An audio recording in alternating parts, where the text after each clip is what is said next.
Hezbollah নেতা হাসান নাসরুল্লাহর মৃত্যুর খবর পড়তে গিয়ে কান্নায় ভেঙে পড়লেন নারী উপস্থাপক।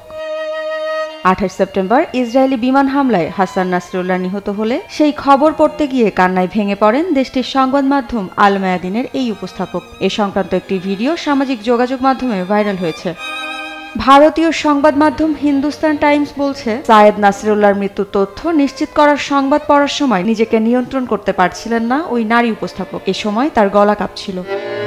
27 সেপ্টেম্বর লেবাননের দক্ষিণ উপশহরে অবস্থিত হিজবুল্লাহ সদর দপ্তরকে লক্ষ্য করে বিমান হামলা চালায় ইসরায়েলি বাহিনী। এতে নাসিরুল্লাহ নিহত হন বলে দাবি করেন তেল আবিব। তাৎক্ষণিকভাবে ইসরায়েলের এমন দাবি নিয়ে কোনো মন্তব্য না করলেও পরে বিষয়টি নিশ্চিত করে লেবাননের সশস্ত্র সংগঠন হিজবুল্লাহ।